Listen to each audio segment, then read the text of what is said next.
Dzień dobry, witam Państwa bardzo serdecznie. Jest 21 Zulkadach 1445 roku po Hidżri, albo też Vigessimo Nonomai Anno Domini Bismillesimo Vigessimo Quarto. Proszę Państwa, dzisiaj to jest tak, po pierwsze dziękuję Państwu wszystkim za wpłaty na Patronite, po drugie dziękuję bardzo wszystkim osobom, które oferują mi różne usługi. Ja w tej chwili, ponieważ rozpocząłem już współpracę z jednym panem, który przygotowuje mi i będzie przygotowywał shorty, no robimy to na próbę, zobaczymy jak nam ta współpraca wyjdzie, także dziękuję bardzo za wszystkie oferty. Ta oferta po prostu była najbardziej konkretna i też jak na razie najatrakcyjniejsza cenowo dla mnie.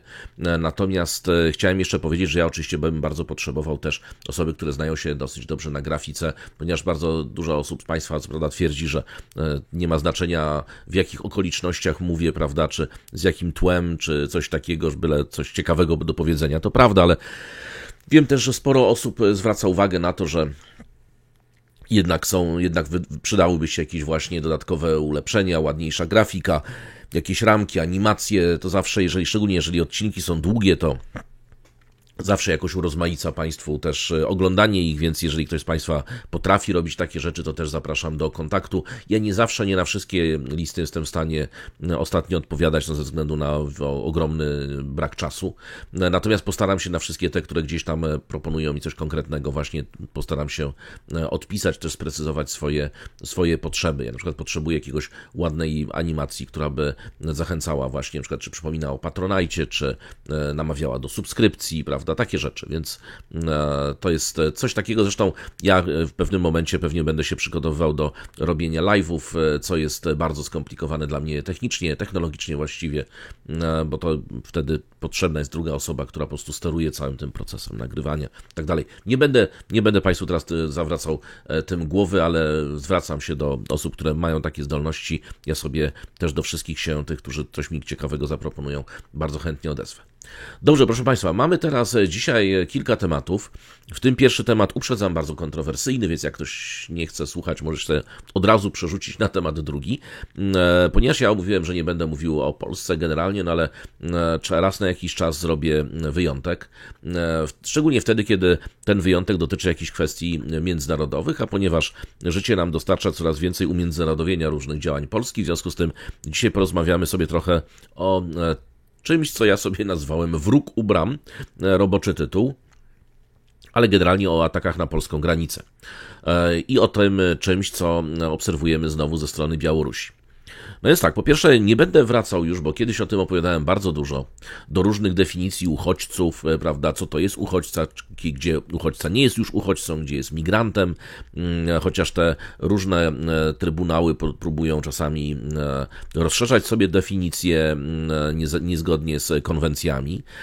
Natomiast to, co jest najważniejsze chyba do opowiedzenia na ten temat, to po pierwsze nie będę mówił właśnie o migrantach, nie będę mówił o uchodźcach, bo generalnie w prawie międzynarodowym i tym spisanym i zwyczajowym przyjęło się, że osoba, która rzeczywiście jest uchodźcą, ona musi uciekać przed bezpośrednim zagrożeniem zdrowia, życia, może uciekać przed prześladowaniami politycznymi, pamiętajmy, to już są kwestie rozstrzygane indywidualnie, ale najczęściej to są osoby, które uciekają ze stref konfliktów.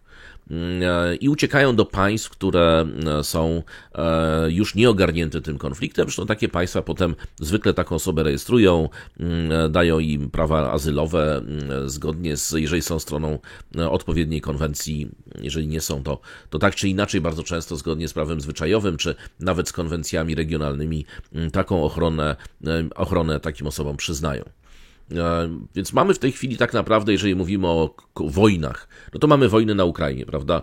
Wiadomo, że wojna na Ukrainie, zresztą mamy później odzwierciedlenie tej wojny w różnych statystykach polskich, możecie Państwo sobie na migracje.pl wejść i zobaczyć, mamy rozpatrywane wnioski przede wszystkim na pierwszym miejscu z Ukrainy, ale mamy również z Rosji, mamy z Białorusi. To są naturalne, jak gdyby, strony konfliktu. Tak, ludzie rzeczywiście mieszkający na Ukrainie, również mieszkańcy Rosji, mogą czuć się zagrożeni konfliktem zbrojnym, mają prawo uciekać i tu jest tak jak gdyby wszystko okej, tak? Znaczy oczywiście wiadomo, że każda sprawa jest rozstrzygana zawsze indywidualnie, ale en masse można powiedzieć, że to są osoby zagrożone. Natomiast mamy kolejną wojnę, która jest wojną w Sudanie, jest to wyjątkowo okrutna wojna domowa i uchodźcy z Sudanu uciekają na przykład do Egiptu albo do Sudanu Południowego i tam otrzymują ochronę międzynarodową.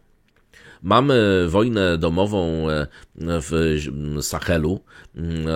No, najbliżej nas znajduje się ta wojna w Mali. I ludzie stamtąd uciekają na terytorium Libii, Tunezji, ewentualnie do Mauretanii, Senegalu, czy też do Maroka. I tam otrzymują, albo powinni otrzymywać ochronę międzynarodową.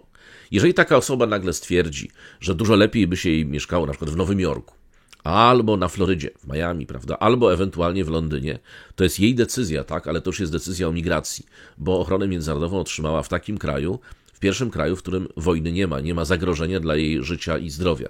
To, że jej się tam nie podoba, bo widoki są nie takie fajne, socjal jest za mały, czy mieszkańcy mało przyjaźni, to już jest zupełnie inna kwestia, tak? Znaczy to jest już sprawa migracji, bo w innym przypadku mielibyśmy sytuację taką, w której 1,5 miliarda ludzi mogłoby dojść do wniosku, że chce mieszkać w Londynie na przykład, tak? Bo tam jest fajnie. Albo w Kolonii, bo tam są przyjazne Niemki, czy coś takiego, prawda? Jak to było jeszcze za czasów Angeli Merkel i jej słynnego "zapraszamy wszystkich". Trochę tutaj będę się mocno wyzłośliwiał, przepraszam bardzo, przy okazji tego tematu. Ja prowadziłem zresztą taki bardzo ciekawy kiedyś wykłady dotyczące migracji międzynarodowych, różnych definicji, różnych również prawno-międzynarodowych aspektów tych migracji. Więc postaram się mówić właśnie jak najbardziej zrozumiale. Natomiast to, co w tej chwili obserwujemy, żeby przejść adrem, na naszej wschodniej granicy z migracją, migrantami, uchodźcami nie ma nic wspólnego. Lub ma bardzo niewiele wspólnego. Po pierwsze, w moim głębokim przekonaniu, i potrafię to, wydaje mi się, udowodnić, jest to klasyczny element konfliktu hybrydowego.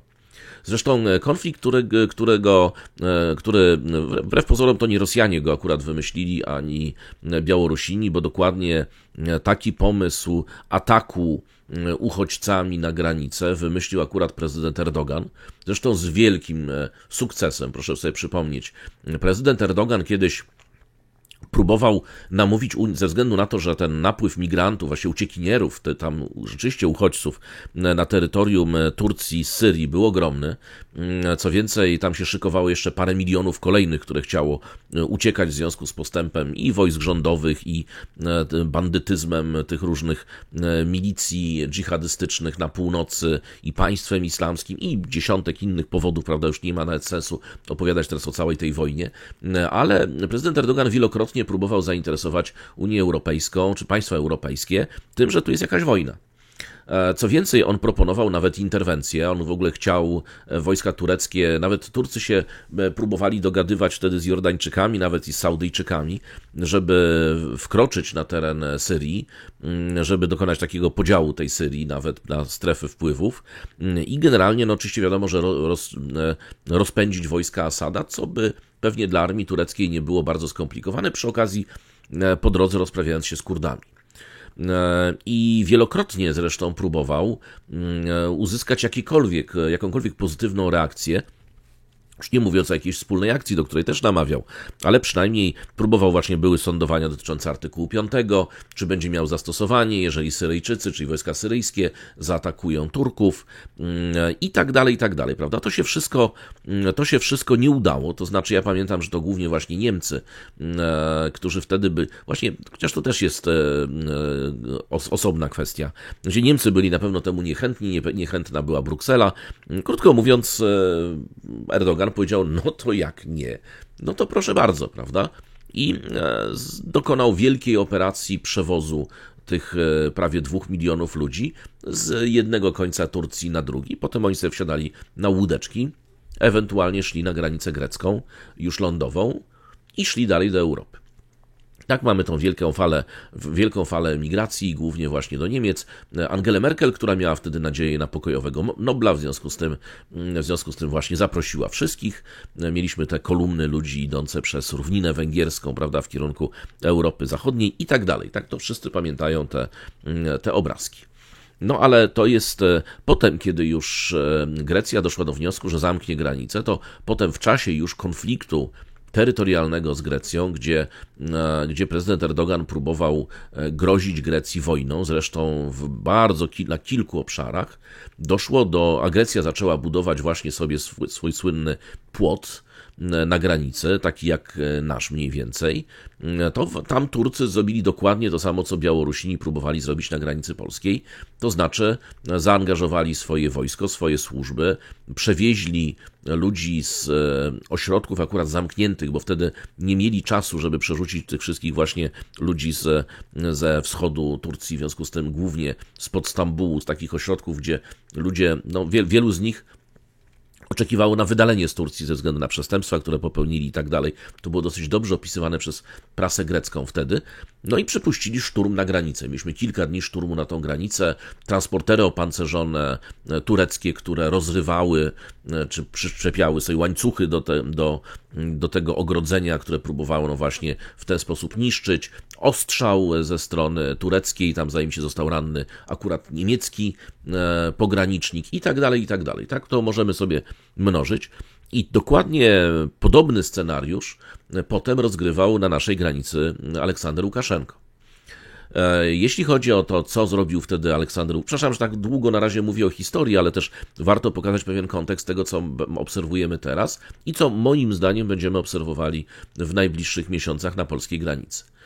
Przypomnijmy, że to, co robił Aleksander Łukaszenko, wtedy nie było wiadomo jeszcze, czy w uzgodnieniu z Putinem. Nawet Putin wydawał się być niezadowolony wtedy z tego, że Łukaszenko zrobił to, zdaje się, za wcześnie, prawdopodobnie za wcześnie i chyba tak możemy już dzisiaj uznać, że za wcześnie.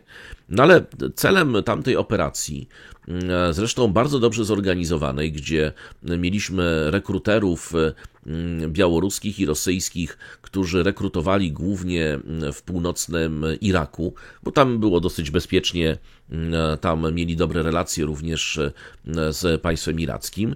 Tam rekrutowano migrantów, następnie przewożono ich do ośrodków Białorusi, potem przerzucano ich już tutaj pod polską granicę i pokazywano, którędy iść, ewentualnie jeszcze, pamiętacie Państwo, również atakując, oślepiając na przykład polskich żołnierzy, czy polskich strażników granicznych na granicy laserami i tak dalej.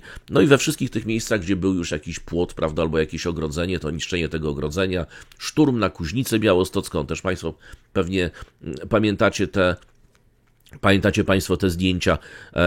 Mało kto pamięta o tym, ja bardzo uważnie to akurat śledziłem, zresztą relacjonowałem, jak Państwo może pamiętacie, wtedy jeszcze na moim Twitterze, ale chciałem też przypomnieć, że w grupie zorganizowanej wtedy tych Kurdów irackich byli regularni funkcjonariusze reżimu Saddama Husajna. Zresztą jeden pan taki, który właśnie studiował w Moskwie, mówił bardzo dobrze po rosyjsku. Skąd wiemy, bo bardzo dużo filmów było z tamtej strony granicy nakręconych. To jest taki, który organizował jak gdyby, czyli u niego te narady, jak ten szturm prowadzić się odbywały. On mówił zresztą bardzo ciepło o Saddamie, o jego czasach, prawda, że to były cudowne czasy, dopóki Amerykanie nie przyjechali. On się, zdaje się, nawet przyznał, że był w partii Baas. Więc mieliśmy i takich ludzi, Rosjanie, Białorusini mają bardzo dużo. No, to jest jednak, inwestowali przez lata w Saddama i takich byli w stanie bez żadnego problemu znaleźć. Ale jaki był cel tego ćwiczenia? No oprócz oczywiście tego, żeby ci ludzie tam się gdzieś przydarli, bo już wiadomo, że oni tak by w Polsce nie zostali, oni chcieli iść do Niemiec, a przynajmniej taki mieli deklarowany cel. Abstrahując od tego, że jakby weszli dalej, prawda, czy taka banda, gdyby wtargnęła dalej na teren Polski, to pewnie zostawiłaby w kilku miejscowościach spaloną ziemię, ale to już jest zupełnie odrębna historia. Natomiast to, co zostało zrobione, to nie jest, już teraz wszyscy są zgodni, że to był początek tak naprawdę wojny z Ukrainą. Dlaczego wojny z Ukrainą akurat na terenie Polski? No, ponieważ chodziło o to, że Rosjanie bardzo słusznie zresztą, badając sobie różne sentymenty w elitach władzy, no w społeczeństwie to tak różnie, w elitach władzy dotyczące Ukrainy, doszli do wniosku, że Polska jest krajem, jednym z nielicznych notabene w Europie, które w przypadku agresji na Ukrainę będą za Ukrainą optowały.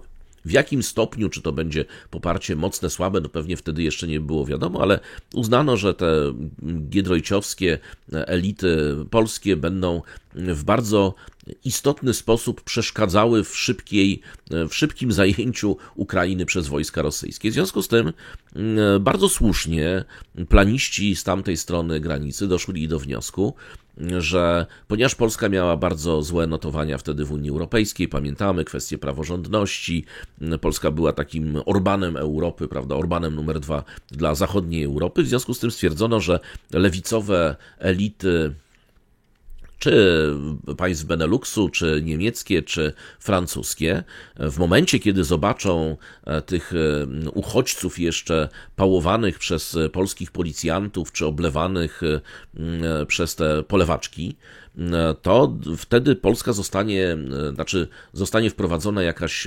sformalizowana izolacja Polski na terenie Unii Europejskiej, że Polska stanie się nie tylko pariasem takim w znaczeniu tylko propagandowym, że tam ktoś powie i nawrzuca, powiedzmy, Polsce, jaka to jest zła, ale rzeczywiście zostaną na przykład wprowadzone jakieś sankcje, Polska może zostanie zawieszona w prawach to członka Unii Europejskiej, to raczej byłoby trudno, chociaż nie wiadomo, jakąś konstrukcję można byłoby jeszcze wymyślić pewnie na Zachodzie i na to liczono. Znaczy, liczono na to, że w momencie, kiedy wojska rosyjskie wejdą na Ukrainę, to Polska będzie całkowicie zneutralizowana z punktu widzenia jej wpływu na Zachód. Bo będzie państwem zmarginalizowanym, będzie państwem objętym jakimiś, nawet jeżeli nie sankcjami bezpośrednimi, to jakimiś sankcjami miękkimi, prawda, czyli nie będzie brała udziału w różnych gremiach, że jej głos będzie formalnie ignorowany. Czyli Rosjanie wjeżdżają na Ukrainę, prawda, oni mieli też inną wizję tej wojny, to też trzeba pamiętać, więc zakładali pewnie, że to się naprawdę w ciągu kilkunastu tygodni rozegra, no ale Polska, prawda, jako ten potencjalny, wtedy jak uznawano potencjalny orędownik Ukrainy, będzie niezwykle osłabiona, jej głos będzie niesłyszalny. Dlaczego? No bo będzie, prawda, oskarżana przecież o zbrodnie przeciwko uchodźcom. Tam państwo pamiętacie, może nawet Ławrow zapowiadał, że jeszcze będzie sprawa w organizacji do spraw rozprzestrzeniania, używania broni chemicznej, że właśnie, bo ta woda była śmierdząca, niedostatecznie krystalicznie czysta z tej polewaczki policyjnej, a w związku z tym to była broń chemiczna. Tam eksperci, nie wiem czy państwo pamiętacie, z tych różnych rosyjskich i białoruskich komitetów badali właśnie, czym tam się polscy policjanci nie posługiwali i tak dalej, tak? Zresztą te obrazki były transmitowane we wszystkich możliwych mediach arabskojęzycznych. Pamiętajmy, że Rosjanie mają takie media arabskojęzyczne, zarówno własne, jak i zaprzyjaźnione. Polska takowych nie ma, bo nie wiadomo dlaczego, ale nie ma. W każdym razie ten obraz jeszcze był transmitowany do krajów arabskich, również po to, żeby popsuć po pierwsze relacje Polski z państwami arabskimi. Przedstawiano to, Polacy biją muzułmanów, biją Arabów. No, potem wyszło, że biją Kurdów i to strasznie zmieniło tą narrację, bo Kurdowie nie są specjalnie lubiani zarówno przez Arabów, jak i Turków. W związku z tym to, że wybrano akurat wtedy jedną grupę etniczną, która była nadreprezentowana, można powiedzieć, na tej polskiej granicy, wcale dobrze tym planistom nie wyszedł. No dobrze, ale jaką mamy konkluzję z tego, tak? Znaczy konkluzja była taka, że wbrew ku zaskoczeniu, powiedzmy, zarówno Rosjan, jak i Białorusinów, jak i chyba samych Polaków, nagle się okazało, że po pierwsze Niemcy, na których najbardziej liczono, bo trzeba pamiętać, że w tym czasie, kiedy doszło do tego słynnego szturmu tureckiego na granicę grecką, to po stronie Turcji opowiadał, bo tam były propozycje, Francuzi nawet proponowali sankcje, takie głębokie sankcje. Wreszcie wszystkie te próby były blokowane przez Niemcy wtedy. To Niemcy stali po stronie tureckiej, Niemcy właśnie stali po stronie tej szturmującej granice, tam strzelającej i tak dalej do tych greckich pograniczników. No a więc na Niemcy na pewno liczono. A tu Niemcy nagle ku właśnie zdziwieniu wszystkich stwierdzili, że nie, że do Polska musi sobie poradzić, że oni wiedzą, że tamci chcą pojechać do Niemiec, oni ich zdecydowanie nie chcą. Więc to się zmieniło, wszyscy byli chyba skrajnie zaskoczeni, już chyba najbardziej Putin. I tak samo państwa Unii Europejskiej zachowały się więcej niż przyzwoicie. Co prawda pomagać specjalnie Polsce to nie pomagały, natomiast nie przeszkadzały. Znaczy na pewno nie został zrealizowany ten podstawowy cel, czyli izolacja międzynarodowa Polski. Pomimo tych scen, które były przecież wyreżyserowane bardzo dobrze, były dziesiątki, jeśli nie setki filmów z drugiej strony granicy, wszystkie możliwe media państwowe, rosyjskie, białoruskie, codzienne relacje z tej granicy i tak dalej. Tak to mniej więcej wyglądało. W dużym skrócie. Jest to klasyczny przykład konfliktu hybrydowego. To jest przykład, to nie jest pierwszy raz, kiedy takie konflikty mają miejsce, chociaż od dawna żeśmy ich nie widzieli w Europie. Gdybyśmy się nawet popatrzyli na wszystkie niemieckie prowokacje wobec II Rzeczypospolitej przed II wojną światową, to przecież ataki dywersantów, ataki piątej kolumny, prawda, i tak dalej, to było coś, naruszenia granicy, prowokacje graniczne, to było coś, co się wydarzało praktycznie codziennie, ale szczególnie pod rządami Organizacji Narodów Zjednoczonych, czyli w momencie, kiedy tak naprawdę wojna jako taka, a właściwie wojna napastnicza, jak to wcześniej określano, jest czymś zakazanym. Oglądamy bardzo dużo wojen, ale przecież wszystkie te wojny są wojnami obronnymi, prawda? No ale tak czy inaczej, to od tamtej pory zintensyfikowała się moda na wojnę właśnie hybrydową, na wojnę również przy pomocy aktorów niepaństwowych, na wojnę asymetryczną, na wojnę taką, z której z jednej strony jest państwo, a z drugiej strony pojawiają nam się nagle spontaniczni migranci, spontaniczni partyzanci, oburzeni obywatele, którzy przekraczają sobie granicę, bo coś, tak? Ja Państwu powiem, że z takich moich ulubionych przykładów, bo takich najlepiej opisanych, zdaje mi się, chociaż też tym najlepszym opisem to tak różnie bywa, i takich najbardziej klasycznych, to ja zwykle przywołuję dwa przykłady takie właśnie podobnego działania. To jest słynna operacja Gibraltar 65. To jest operacja Pakistanu przeciwko Indiom, gdzie właśnie Pakistańczycy wpadli na genialny pomysł, żeby spontaniczni mieszkańcy, oburzeni, chcący wolności dla Kaszmiru, przekroczyli sobie granicę w liczbie, i teraz możemy się spierać, bo tutaj nie ma żadnych obiektywnych danych, maksymalna liczba przytaczana to jest około 100 000 żołnierzy, przepraszam, 100 000 spontanicznych obywateli. My nazywajmy ich migrantami w tej chwili, umownie, więc 100 000 migrantów przekroczyło granicę i rozpoczęło ataki, spontaniczne oczywiście, na jednostki indyjskie i na poszczególne miasta indyjskie, właściwie indyjskie, kaszmirskie, na terenie Dżammu i Kaszmiru.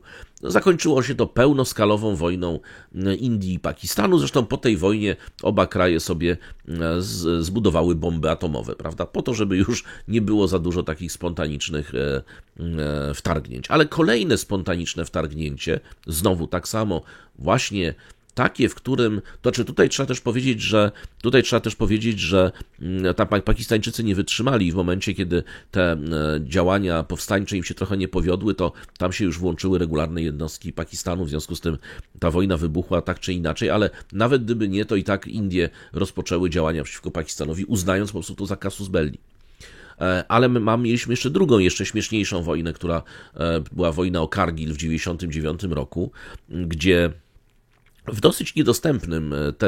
na dosyć niedostępnym terytorium Hindusi zorientowali się, i to, jeżeli dobrze pamiętam, z pamiętników czytanych właśnie, które przeczytałem kiedyś właśnie weteranów tej wojny o Kargil, że oni się zorientowali, że jacyś wieśniacy poinformowali posterunek policji, a potem posterunek policji poinformował posterunek wojska, że na jednej z gór, które tam są przy granicy, powiewa jakaś dziwna flaga.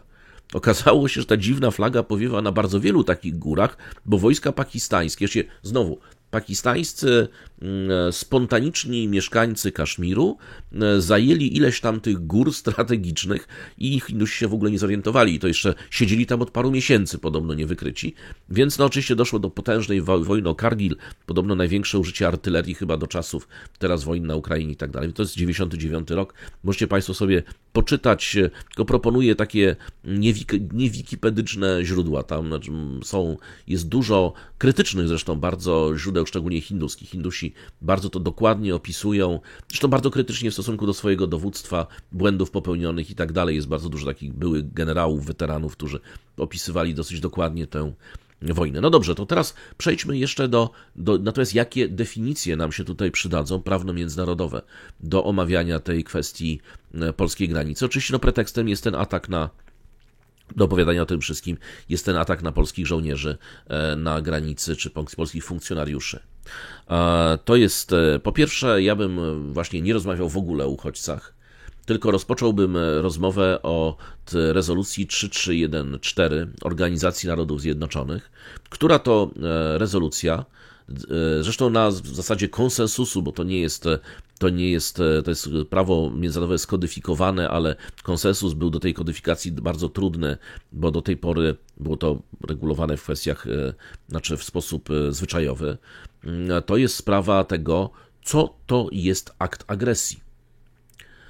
I otóż zacznę od końca. Najpierw. Wysyłanie przez państwo lub w jego imieniu, czyli państwo białoruskie, zbrojnych band, grup nieregularnych, czyli tych osób nieregularnych, prawda, czyli niezrzeszonych w żaden sposób, lub najemników, które dokonują aktów siły zbrojnej przeciwko innemu państwu o takiej wadze, że są równoznaczne z czynami wymienionymi powyżej, lub jego istotne lub w jakiś sposób są w to zaangażowane. Generalnie cała definicja to jest taka: każdy z poniższych czynów, niezależnie od wypowiedzenia wojny, bo przecież wypowiedzenie wojny nie jest niezbędne, będzie zastrzeżeniem i zgodnie z postanowieniami artykułu 2 kwalifikował się jako akt agresji. Po pierwsze, inwazja lub atak sił zbrojnych jednego państwa na terytorium innego państwa lub jakakolwiek okupacja wojskowa, niezależnie od tego, jak jest tymczasowa, wynikająca z takiej inwazji lub ataku, lub jakąkolwiek aneksję z użyciem siły terytorium innego państwa lub jego części. Po drugie, bombardowanie przez siły zbrojne jednego państwa, terytorium innego państwa lub użycie jakiejkolwiek broni przez państwo przeciwko terytorium innego państwa. Po trzecie, blokada portów lub wybrzeży jednego państwa przez siły zbrojne innego państwa. Po czwarte, atak sił zbrojnych państwa na ten kraj, siły morskie lub powietrzne, albo siły morskie i powietrzne innego państwa. Następnie użycie sił zbrojnych jednego państwa znajdujących się na terytorium innego państwa za zgodą państwa przyjmującego z naruszeniem warunków przewidzianych w umowie lub rozszerzenia ich obecności na tym terytorium poza terytorium wynikające z umowy. Działanie państwa polegające na umożliwieniu wykorzystania jego terytorium, stąd Białoruś, klasyczny przykład, że jest właśnie uznawana za agresora na Ukrainę. Działanie państwa polegające na umożliwieniu wykorzystywania jego terytorium, które oddało do dyspozycji innego państwa, przez to drugie państwo w celu popełnienia aktu agresji przeciwko państwu trzeciemu. To właśnie jest przykład Białorusia-Ukraina. Wysyłanie przez państwo lub w jego imieniu zbrojnych band, grup nieregularnych lub najemników. I tutaj mamy tą klasyczną definicję agresji. W związku z tym my powinniśmy teraz, bo to jest ta część mojej refleksji, powinniśmy przede wszystkim zastanowić się nad tym, co się będzie działo dalej i co Polska powinna w takiej sytuacji zrobić. Ja się, jak mówię, rzadko wypowiadam na takie tematy, ale doszedłem do wniosku, że ten jest akurat, po pierwsze, na jego temat się kiedyś bardzo dużo wypowiadałem, a po drugie uważam, że jest do tego stopnia istotny, że gdzieś mój głos powinien zostać usłyszany. Więc po pierwsze, ja uważam, że przez analogię do sytuacji w bardzo wielu innych krajach, że powinniśmy to, co się dzieje na naszej granicy, traktować jako akt agresji. Nie traktować tego jako incydent, nie traktować tego w jakikolwiek inny sposób. Trzeba pamiętać, że wszystkie konwencje humanitarne i wszystkie konwencje dotyczące np. ochrony uchodźców, prawda, one mają taki zresztą bardzo ważny wentyl dotyczący naruszenia bezpieczeństwa państwa. Ponieważ jus cogens, prawda, czyli takim prawem nienaruszalnym, podstawowym i jak gdyby podstawą w ogóle współczesnych stosunków międzynarodowych jest suwerenność państwowa. Tak? Państwo ma ludność, terytorium i władza. To są trzy elementy konstytutywne państwa.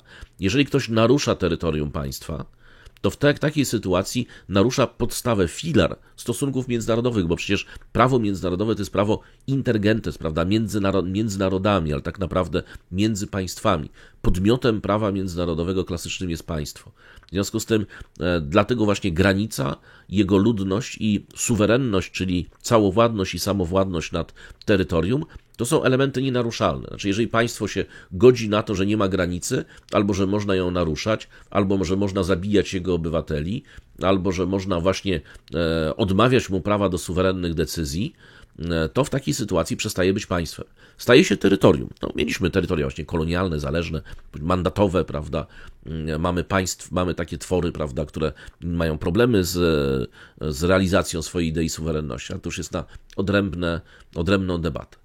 W związku z tym obrona granicy akurat państwowej jest jednym z filarów prawa międzynarodowego. Z filarów w ogóle wszystkich tych ustaleń, więc nie może być żadnej normy, która byłaby nadrzędną nad taką normą. Oczywiście ta odpowiedź, prawda, czyli ta obrona powinna być proporcjonalna. Żeby daleko nie szukać, gdybyśmy na przykład mamy tego migranta, który dźgnął polskiego żołnierza. Państwo położone w Palestynie, żeby daleko nie szukać, w ramach swojego systemu prawnego, w takiej sytuacji uznaje, że ma prawo do na przykład zburzenia domu, bez względu na to, czy z mieszkańcami, czy nie. Takiej osoby, która popełniła taki czyn. Jeżeli ktoś zaatakuje żołnierza armii humanistycznej. Co więcej, państwo położone w Palestynie uważa również, że zbombardowanie i wymordowanie całej wsi, z której taki człowiek pochodzi, jest jak najbardziej realizacją prawa do samoobrony. Proszę zwrócić uwagę, że Stany Zjednoczone i część sojuszników tamtego państwa z dużym entuzjazmem to popiera. Cały czas mówi, że to bombardowanie, prawda, zrównywanie całych wiosek w odwecie za takie właśnie działania jest jak najbardziej okej. To jest realizacja artykułu 51 prawa do samoobrony. No ale my tutaj w Polsce nie jesteśmy barbarzyńcami z kraju położonego w Palestynie, tylko jesteśmy krajem europejskim. Ale tak czy inaczej, jedno jest pewne. Ta fala migracji, znaczy komunikaty o tym, że Polska w cudzysłowie wzmocni swoją granicę. Ja cytuję za dzisiejszym Onetem, Gazetą i tymi innymi portalami, że zostaną wysłane dodatkowe siły, że jesteśmy z wami i tak dalej. Bardzo pożyteczne gesty, tym bardziej, że chciałem przypomnieć, że zdaje się, może ja nie śledzę polskiej polityki, ale wydaje mi się, że nawet jeden z kandydatów obecnej koalicji rządzącej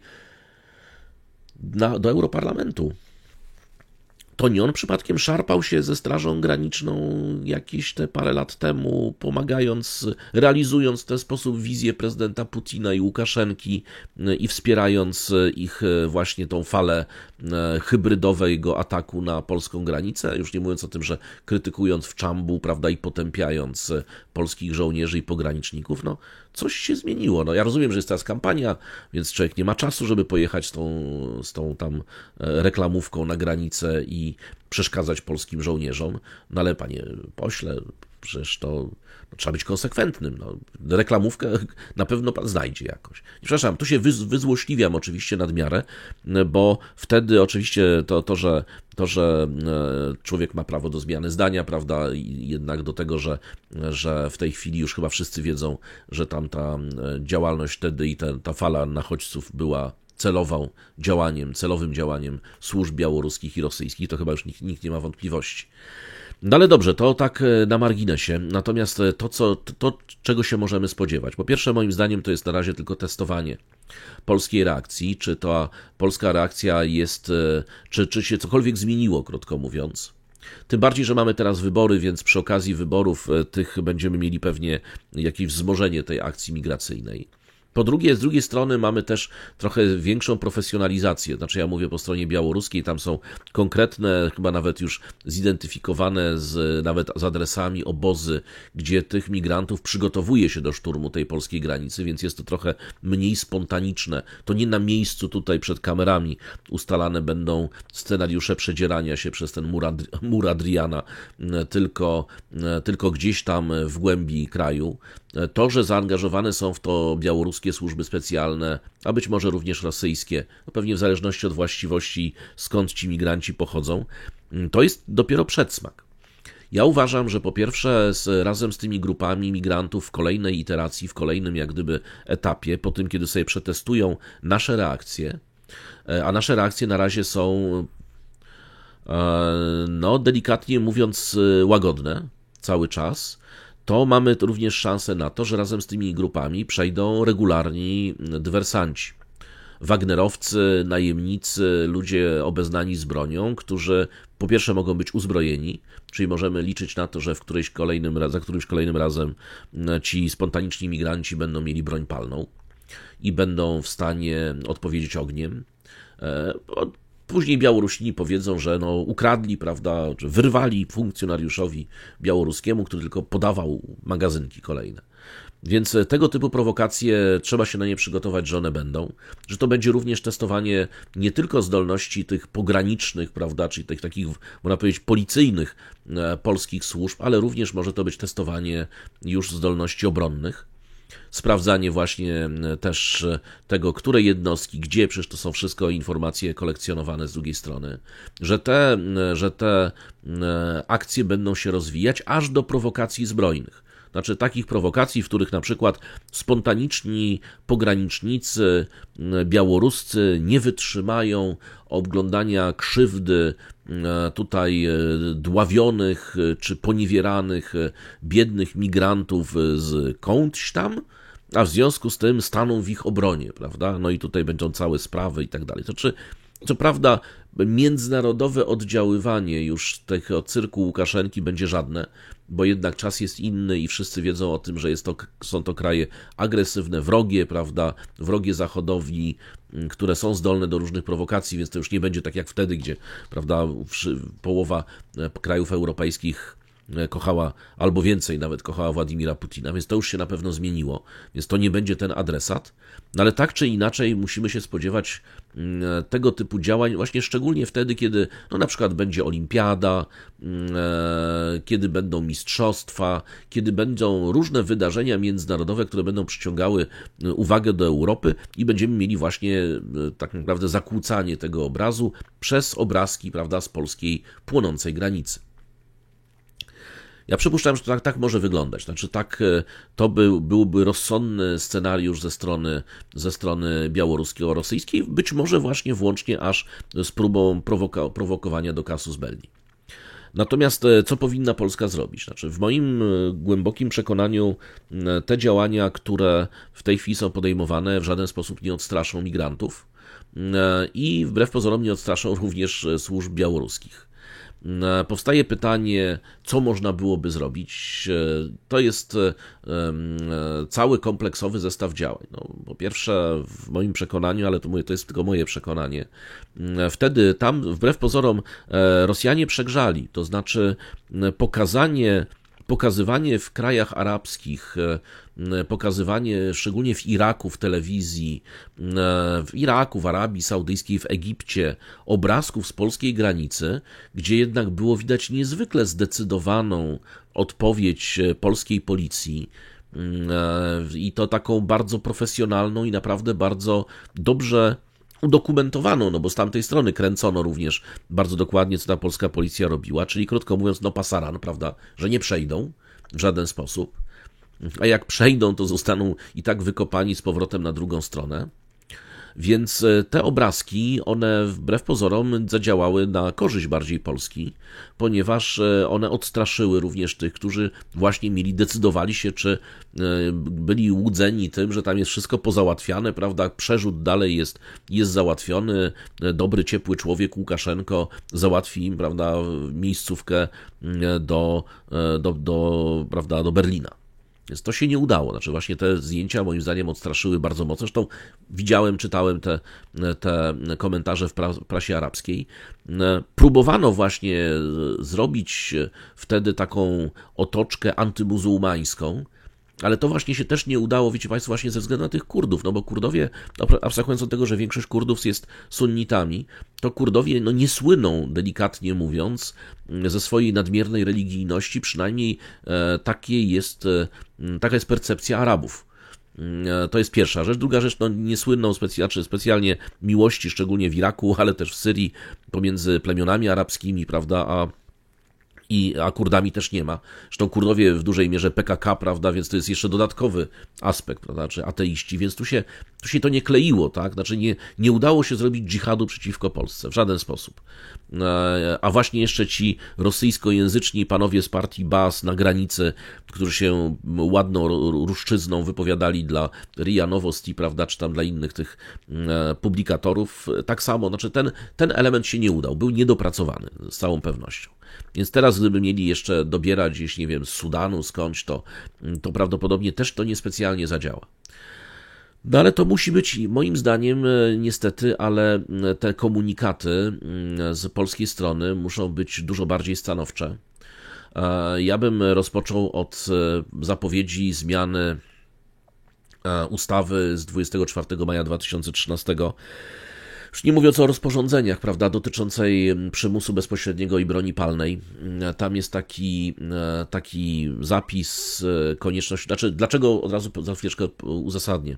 Konieczność odparcia bezpośredniego, bezprawnego zamachu na, i tam jest w kolejnym punkcie, nienaruszalność granicy państwowej przez osobę, która wymusza przekroczenie granicy państwowej przy użyciu pojazdu, broni palnej lub innego niebezpiecznego przedmiotu. No więc ja bym w tym momencie to zmienił, i to może zrobić Sejm w prosty sposób, konieczność odparcia bezpośredniego, czyli możliwość użycia broni palnej i mamy konieczność odparcia bezpośredniego, bezprawnego zamachu na nienaruszalność granicy państwowej, kropka. Po co?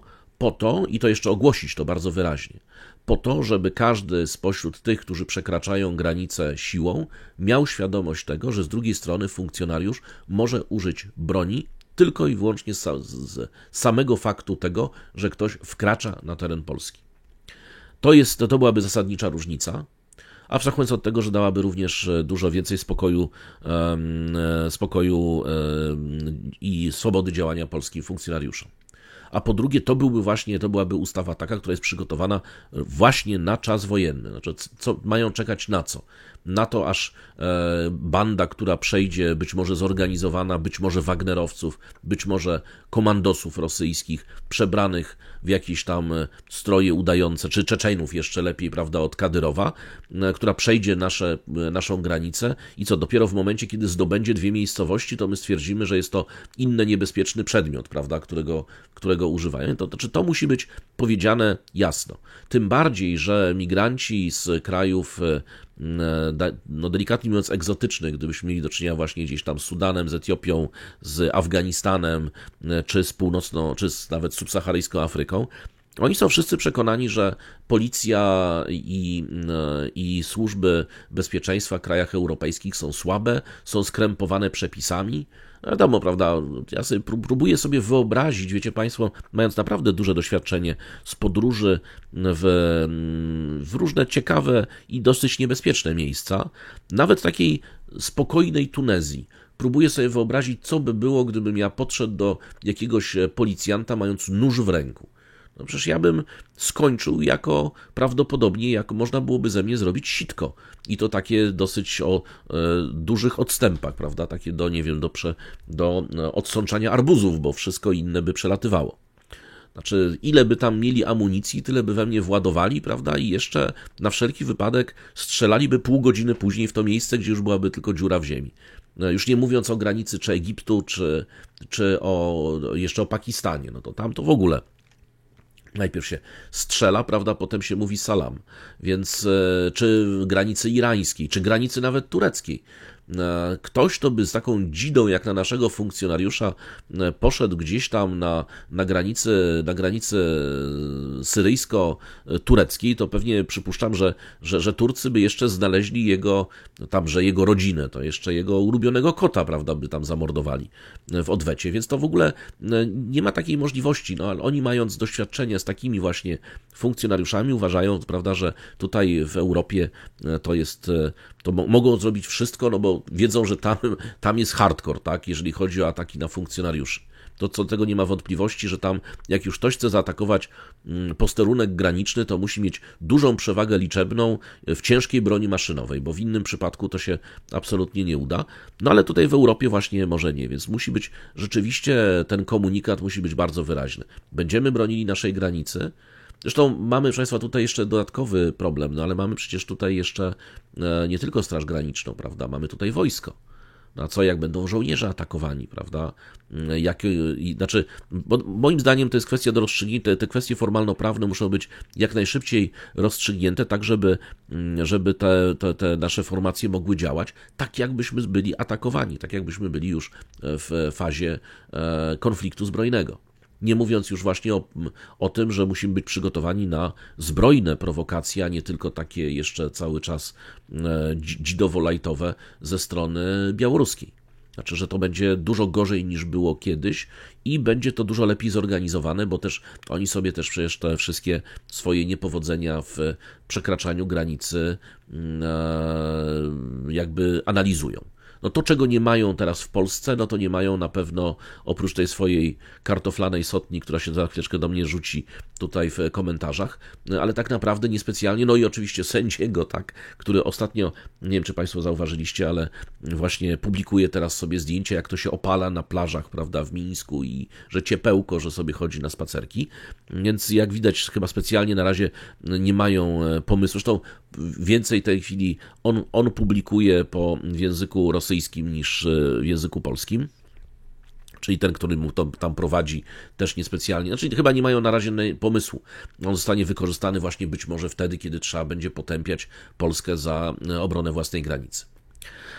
Więc moim zdaniem, no niestety, ale przykład grozy, znaczy komunikat, że bez wahania polscy funkcjonariusze będą używali broni, będą bronili granicy, uzasadnienie tego właśnie artykułem 51 Karty Narodów Zjednoczonych. My mamy wszelkie prawo bronić swojej granicy, również przed grupami nieregularnymi, które są wysyłane przez drugą stronę przez tę granicę. I komunikat również, i to Polska mogłaby bez problemu zrobić, w tych wszystkich krajach, z których ta migracja jest, można dać ogłoszenia do gazet, właśnie informujące o tym, że każda osoba, która będzie próbowała ze strony Białorusi przekroczyć polską granicę, może zostać zastrzelona po prostu bez dania racji. Czy tak będzie, czy nie, to jest inna sprawa, natomiast z całą pewnością takie komunikaty są potrzebne. Dlaczego? No, pamiętajmy też, że armia w każdym kraju, każdy się zapyta, po co jest armia komuś. No, armia nie tylko służy do walki, przede wszystkim służy do odstraszania. To znaczy, to jest tak, że potencjalny przeciwnik musi, oglądając sobie, właśnie po to są te parady, prawda, te pokazywania nowej broni, chwalenie się, no przecież nie po to, żeby ułatwiać robotę szpiegom, tylko żeby pokazywać, że się ma armię do tego stopnia silną, do tego stopnia gotową i do tego stopnia zdeterminowaną, że próba zaczęcia czegokolwiek skończy się dla potencjalnego przeciwnika tragicznie. To jest tak samo jak z bronią nuklearną, prawda? Broń nuklearna głównie służy do posiadania, a nie do jej używania. I proszę zobaczyć, udało się uniknąć wielkiej wojny między Indiami i Pakistanem, wtedy kiedy premier Imran Khan powiedział, no to jak wejdziecie, to my użyjemy wszystkiego, co mamy, a mamy sporo, tak? I się nagle okazało, że wojska indyjskie wróciły do koszar, flota wróciła do portów i tak dalej, i tak dalej. Więc to jest, ten element odstraszania musi zostać zastosowany i to musi zostać oczywiście proporcjonalnie, no nie można w tym momencie stwierdzić, dobra, no to tam sobie ustawiamy sobie ambony na granicy i kto tam się wychyli, prawda, no to sprawdzimy nasze nowe celowniki. No, chodzi o to, żeby taka banda, która będzie agresywna, wiedziała o tym, że no, będzie miała kilka nowych otworków w różnych częściach ciała, niekoniecznie związanych z naturalną fizjologią, a może obok. Bo to jest jedyna rzecz, taki komunikat, nawet jeżeli Białoruś i Rosja rozpoczną wielką kampanię propagandową przeciwko Polsce, no ale Zachód stanie za Polską murem, co do tego nie ma wątpliwości. Tym bardziej Amerykanie, którzy w tej chwili właśnie zastanawiają się, czy wysłać artylerię sobie na granicę z Teksasem, czy też nie. Niemcy moim zdaniem tak samo, tym bardziej, że mają perspektywę, że jak nam się nie spodoba ich odpowiedź, to będziemy im, to otworzymy specjalną linię PKS-u między Białowieżą a Berlinem, prawda, i będziemy im sobie regularnie funkcjonującą tam, możemy ich odstawić im tam na Odrę. I tak samo jak Turcy dać gumowe te łódeczki i tak dalej. Także ja uważam, że to jest, tym bardziej, że proszę zwrócić uwagę, no niestety tutaj znowu musimy przywołać państwo położone w Palestynie. Proszę zobaczyć, jak cały świat, który wydawałoby się, a już szczególnie Zachód, który wydawałoby się, że jest tak bardzo przywiązany do różnego rodzaju konwencji praw człowieka, jak łatwo jest w stanie bardzo dużo wybaczać, jeśli chodzi o wtedy, kiedy dochodzi do naruszenia bezpieczeństwa narodowego. No ja nie namawiam do kopiowania czynów zbrodniarzy, ale namawiam do tego, że w tej sytuacji, w obecnej sytuacji, jeżeli nie będziemy na pokaz wręcz asertywni na początku tego, to nie odstraszymy tej fali, która ma za zadanie tutaj przyjść. I też jeżeli planiści rosyjscy czy planiści białoruscy tak naprawdę planują różnego rodzaju prowokacje, to muszą być przekonani o tym, że na jedno mogą na pewno liczyć, na bardzo stanowczy odpór ze strony polskiej i że Polacy jak gdyby nie dadzą się tym razem skłócić, tak? No może dlatego, że właśnie część z tych, którzy by tam znowu biegali z reklamówkami na granicę, zostanie wysłana do Brukseli i tam będą mogli, czy będą migrować do Brukseli, prawda? W legalny sposób, proszę zobaczyć. A w związku z tym będą mieli za daleko. Zawsze taki poseł będzie mógł paru euroasystentów wysłać, żeby za niego szamotali się ze Strażą Graniczną. No dobrze, już się, proszę Państwa, nie wyzłośliwiam, wyzłośliwiłem się dostatecznie dużo. Ja w każdym razie uważam, że tak powinno się w tej chwili zacząć postępować. Ten mur Adriana, który notabene, proszę zobaczyć, jeszcze do niedawna był wykpiwany przecież w polskich mediach i to przez konkretnych polityków, w tej chwili nagle się okazuje, że to jest po prostu okopy Świętej Trójcy przed murze chrześcijaństwa. Nagle się okazuje, że jest bardzo pożyteczny, ładna konstrukcja, no może wniesiemy do niej jeszcze coś więcej, na przykład pomalujemy ją w ładne, może tęczowe nawet kolory, natomiast poza tym to jest w ogóle super sprawa i będziemy budować dalej, głębiej, jeszcze teraz będziemy mieli ten 200-metrowy pas ziemi niczyjej, tak, ten pas taki buforowy przy granicy. Tak, bo to są wszystko rzeczy pożyteczne, natomiast jednym z istotniejszych komunikatów to jest ten komunikat, który zostanie usłyszany również przez tych imigrantów. I to niestety to nie są tylko kraje arabskie, bo bardzo dużo jest w tej chwili również fal takich migracyjnych, które na razie zderzają się gdzieś tam ze służbami libijskimi chociażby, no ale idących do Europy z Afryki subsaharyjskiej, czy właśnie z tej wielkiej strefy konfliktu, czyli z Sudanu. Wbrew pozorom Palestyńczyków prawie nie ma, prawda, bo wiadomo, że nie mają jak się wydostać ze strefy swojego konfliktu. No dobrze, proszę Państwa, to jest tak bardzo, bardzo krótko. Teraz, proszę Państwa, przechodzimy, wiem, że może się takie, zastrzegam, że Państwu się może ten wywód nie podobać, natomiast uważam, że to jest jedyny sposób w obecnej sytuacji, żeby zapobiec jakimś większym problemom na granicy, bo trzeba też zakładać, że wśród tych grup migrantów, jeszcze raz powtórzę, możemy mieć do czynienia również już z takimi, no właśnie tym dokładnie co w operacji Gibraltar, tak? Spontaniczni mudżahedini, spontaniczni migranci, którzy zajmą sobie jedną czy dwie wsie w okolicach Sejny na przykład, czy gdzieś tam w okolicach Białowieży. No i oczywiście wielka kampania propagandowa, która będzie, znaczy będą takie środowiska w Polsce, które być może będą chciały znowu zaatakować rząd za to, że gdzieś tam na kolanach nie oczekuje tych wszystkich, którzy mają tą granicę przekroczyć, zapominając o tym, że z samymi kwestiami humanitarnymi uchodźstwa te osoby, które tutaj, ci migranci, którzy próbują szturmować granicę, nie mają nic wspólnego. Zresztą z dużym zadziwieniem zobaczyłem, że w prasie, którą właśnie te parę lat temu jeszcze, które właśnie mówią uchodźcy, biedni i tak dalej, dzisiaj używają brzydkiego słowa migrant, co jest w ogóle niesamowite. Jeszcze zaczną używać nachodźcy. To jestem, coś w tym kierunku prawdopodobnie będzie, no ale to też, mówię, no to jest pewna mądrość etapu, tak? Teraz już wiemy ponad wszelką wątpliwość, jak to było organizowane poprzednio przez Putina.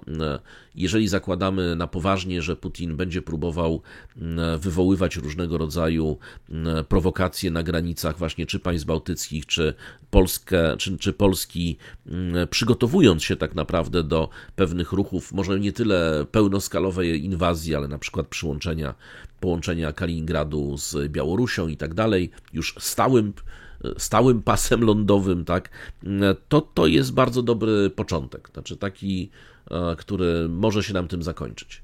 Więc też odpowiedź polska powinna być do tego stopnia stanowcza. Na pewno każdy obrazek i każda informacja, że można bezkarnie przeżyć w ogóle zaatakowanie uzbrojonego polskiego żołnierza na granicy, to jest bardzo niedobry komunikat.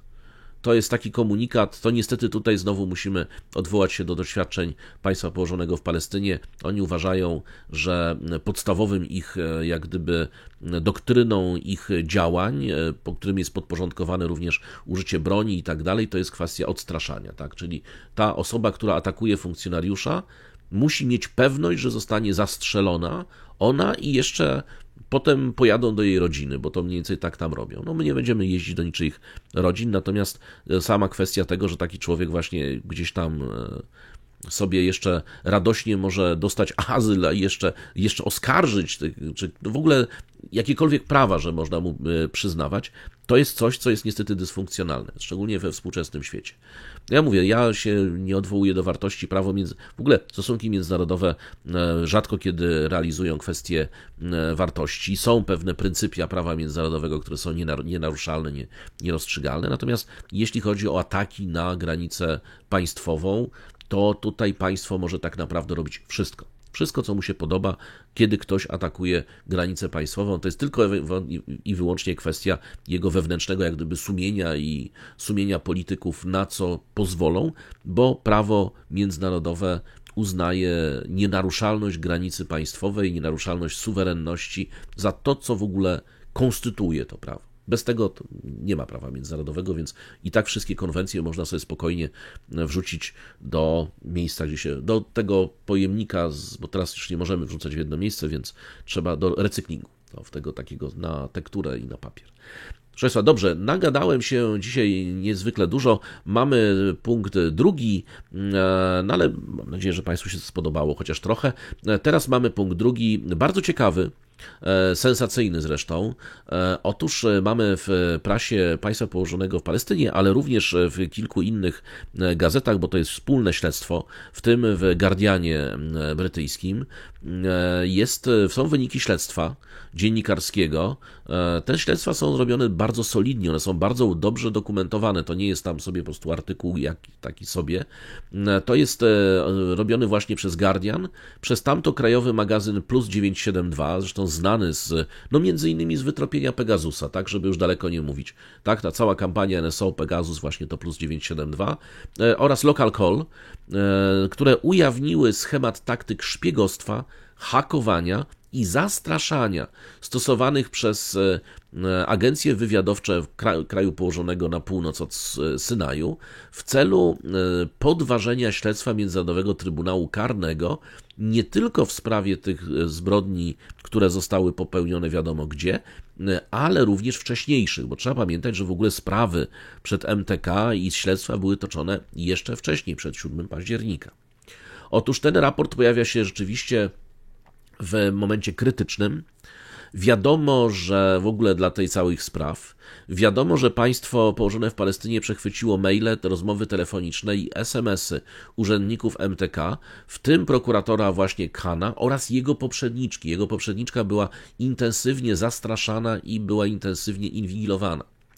Rzekomo Yahoo Natan miał obsesję na punkcie, to akurat pisze Haaretz, miał obsesję na punkcie informacji pochodzących właśnie z przechwyceń i to w ogóle jego biuro nadzorowało całą tą kampanię inwigilacji.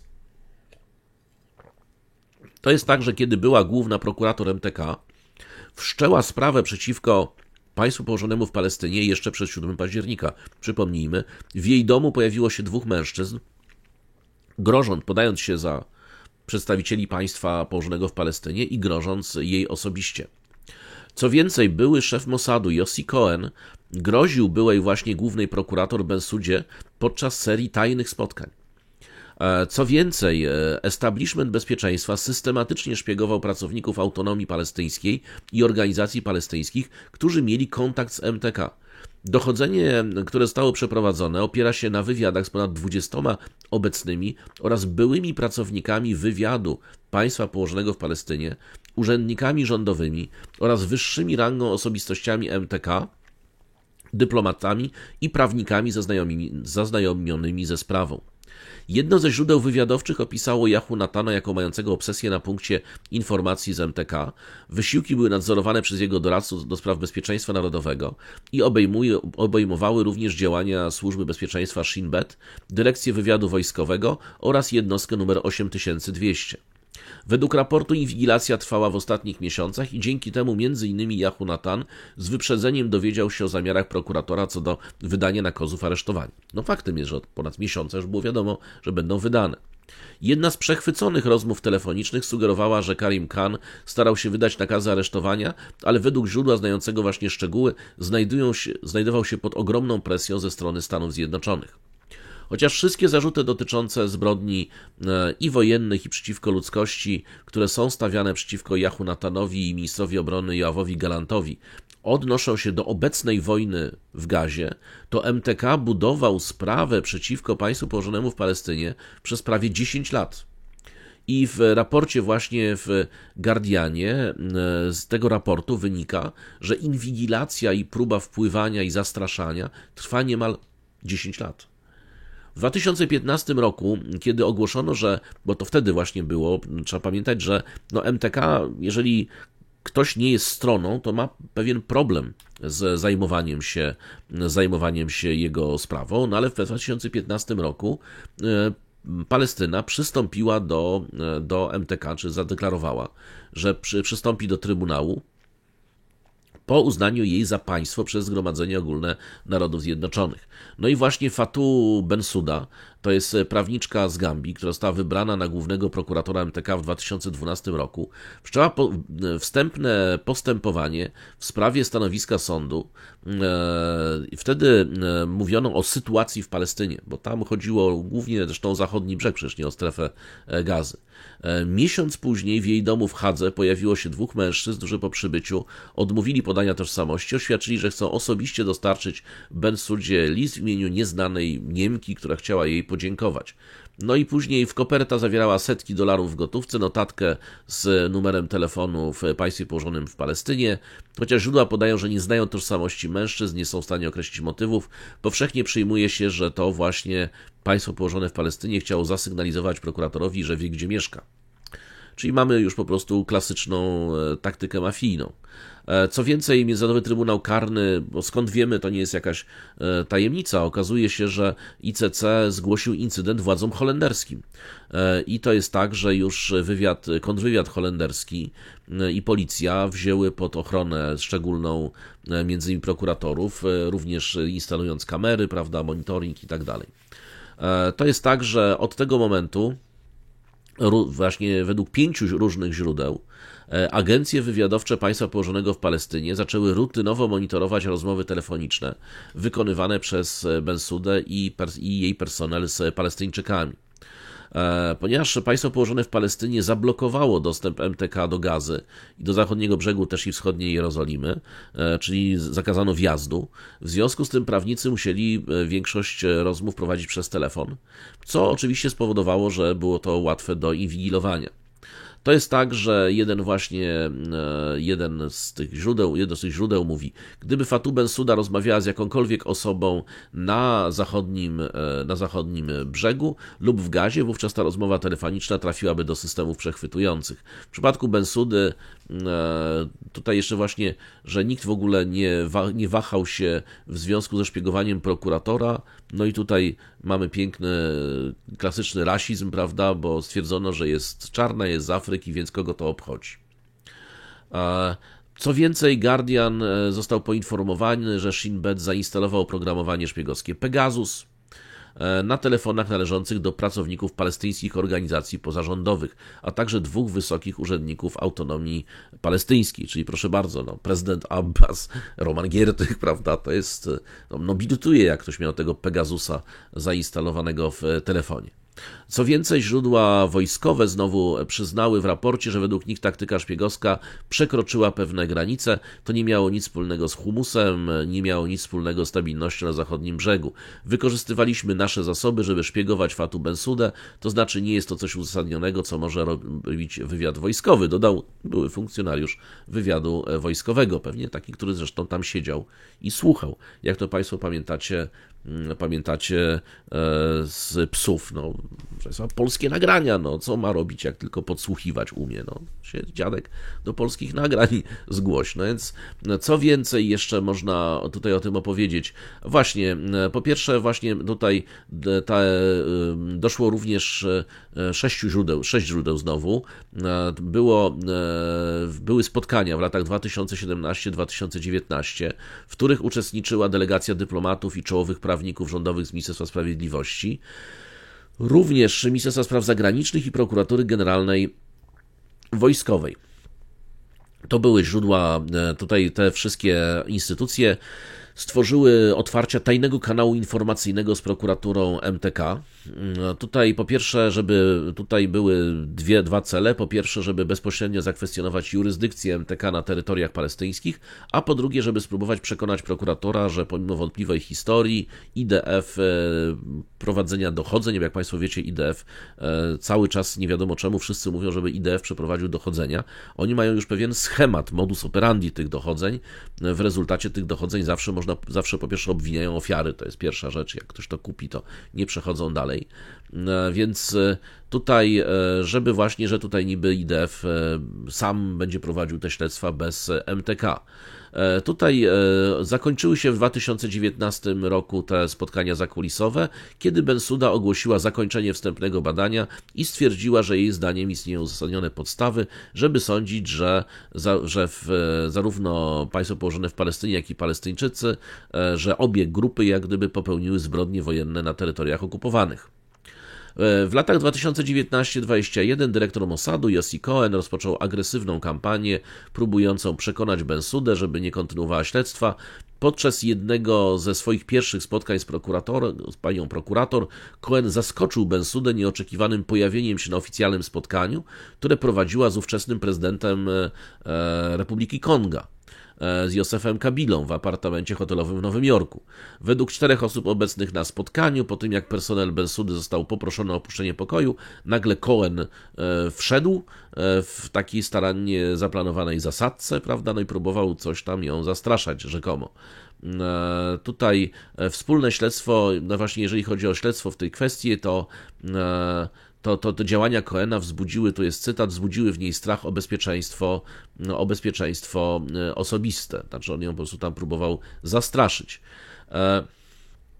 To jest tak, że rzekomo ta operacja już raz jakby była bliska publikacji w jednej z gazet w państwie położonym w Palestynie, ale cenzura uniemożliwiła jej publikację. No, to jest ciekawostka a propos demokratycznego państwa. Karim Khan, czyli prokurator ten, który jak gdyby wydał te nakazy, znaczy wnioski o nakazy aresztowania, odziedziczył sprawę bezpośrednio od Bensoudy. Rzekomo jest tak, właśnie jest jeszcze jedna rzecz, że w marcu 2022 roku, kilka dni po rozpoczęciu przez Rosję inwazji na Ukrainę, Khan wszczął śledztwo w sprawie rosyjskich zbrodni wojennych, no i w tym czasie właśnie sprawa Palestyna, państwo położone w Palestynie zostało skutecznie odłożona na półkę, no ale po 7 października, prawda, wróciła. I to jest tak, że od razu też wróciła znowu inwigilacja MTK. Tutaj rzecznik Międzynarodowego Trybunału Karnego powiedział Guardianowi, że biuro Khana było celem kilku form gróźb i komunikatów, które można było postrzegać jako próby wywarcia nadmiernego wpływu na jego działalność.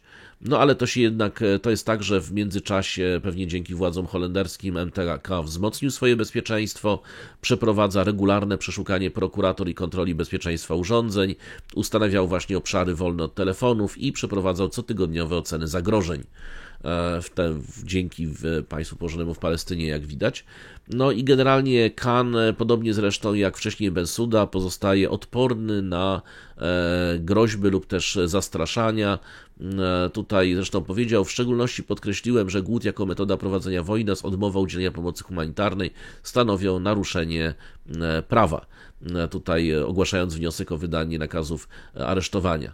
Nie mogłem wyrazić się jaśniej, jak wielokrotnie podkreślałem w moich publicznych oświadczeniach, osoby nieprzestrzegające prawa nie powinny składać skarg później, gdyż moje biuro podejmie działania. Ten dzień nadszedł. No i właśnie nadszedł i bardzo odważny człowiek, ale to też pokazuje, jest oczywiście, możecie Państwo sobie albo do tej prasy tamtokrajowej, albo do Guardiana zajrzeć, tam oczywiście znajdziecie dużo więcej takich ciekawych rzeczy. Zresztą w ogóle w prasie tamtokrajowej pojawiają się co jakiś czas naprawdę fascynujące artykuły. Mi się najbardziej podobał właśnie ten niedawno cały cykl artykułów, które ujawniały całą siatkę firm, które musiały ze względu na amerykańskie sankcje, wokół Pegasusowe, tak? Znaczy, to jest tak, że Amerykanie się wkurzyli, bo okazało się, że przy pomocy Pegasusa byli inwigilowani pracownicy Departamentu Stanu. No, czyli CIA, krótko mówiąc, zaczęło być podsłuchiwane i to ich do tego stopnia wkurzyło, że nałożyli sankcje. Natomiast te firmy wyniosły się, zaczęły uciekać z państwa położonego w Palestynie, żeby nie mieć tam COIL, prawda, na końcu, i zaczęły uciekać do Rumunii, do Grecji, na Cypr i jako tamtejsze firmy, prawda, dalej robić dokładnie swoje, sprzedawać tam kolejne iteracje, tylko już się nie nazywające Pegasus, a Pterodaktyl, czy jakoś tam inaczej, bo tam tych nazw handlowych jest już bardzo, bardzo dużo. No i one też są tropione właśnie przez Amerykanów, bo Amerykanie tego nie odpuszczają i tam są na kolejne osoby, firmy nakładane są sankcje, no ale oni to oczywiście dalej sobie pączkują i ewoluują. Dobrze, proszę Państwa, mamy temat, to jest temat inwigilacji i zastraszania sędziów Międzynarodowego Trybunału Karnego. Teraz przechodzimy sobie do komunikatu z Mali. Otóż w Mali trwają intensywne walki między FAMA, prawda, czyli armią malijską i grupami, przede wszystkim grupami dżihadu. To jest, mówi się o ofensywie, ale tak naprawdę jest to cała seria potyczek w różnych miejscach. Tutaj Państwu przytaczam z oficjalnych komunikatów dane, bo są również nieoficjalne. Tutaj z oficjalnego komunikatu FAMY, czyli Armii Malijskiej, wynika: działania ofensywne lądowe przy wsparciu wektorów powietrznych umożliwiły zneutralizowanie elementów sił obskuranckich, sił dżihadu, powiedzmy, w różnych miejscach w kraju, na północnym zachodzie Duenca, na wschód od Dżenne, w Menaka i w regionie Nara. Informacje te potwierdzono w kilku komunikatach prasowych podpisanych przez Sztab Generalny wszystkich rodzajów sił zbrojnych. Wskazuje się, że na przykład w dniach 23-24 maja patrol FAMA w ramach rozpoznania ofensywnego w Karsani i 53 km na północny zachód od Duenca rozbił bazę terrorystów zawierającą warsztat produkcji improwizowanych urządzeń wybuchowych. Dzięki tej operacji udało się zneutralizować kilku terrorystów, odzyskać karabin maszynowy i tak dalej. Tutaj są zwykle wymieniane, co tam się nie udało, włącznie z ładowarkami do telefonów, żeście Państwo widzieli w tych komunikatach. Tam każdy magazynek nawet jest rozpisany, żeby ten sukces był większy. 24 maja misja DSP zneutralizowała terrorystę między Niama i Bale na wschód od Dżenne. Podczas tej samej operacji oddział armii w ramach ofensywnego rozpoznania zneutralizował kilku terrorystów i przejął 3 motocykle. Tego samego dnia FAMA po ofensywnym rozpoznaniu w regionie Inaraban zneutralizowała terrorystów, tu już nie wiadomo ilu, ale odzyskała... Proszę Państwa, to jest prawdziwy komunikat, od razu mówię, 1:1. Zneutralizowała terrorystów i odzyskała 3 motocykle oraz rower trójkołowy. W regionie Segu Fama przeprowadziła patrol w nocy 23 na 24 maja w regionie Sajej w regionie Segu. W trakcie wspomnianego patrolu terroryści w chaosie porzucili jedną z swoich baz oraz znaczną ilość materiałów wojennych, m.in. 3 pick-upy, 5 motocykli, 2 karabiny maszynowe, 25 chińskich karabinów i tak dalej, rakietę SPG-9, no i tak jest wymienione dalej, co? Nie ma tutaj rowerków trójkołowych. Co więcej, inny patrol Fama przeprowadził operację w Kersani w regionie Duęca, gdzie zniszczono bazę terrorystów z warsztatem wytwarzania improwizowanych urządzeń wybuchowych i zneutralizowano kilku terrorystów. Za każdym razem nie ma dokładnych liczb, od razu powiedzmy.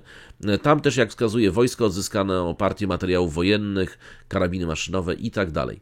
Tego samego dnia, czyli ciągle 24, w Inarabane w regionie Menaka patrol wojskowy przeprowadził operację przeciwko grupie terrorystycznej, podczas której zneutralizowano kilku znowu terrorystów, zniszczono 8 motocykli, czyli przynajmniej byłoby ich 8 lub 16.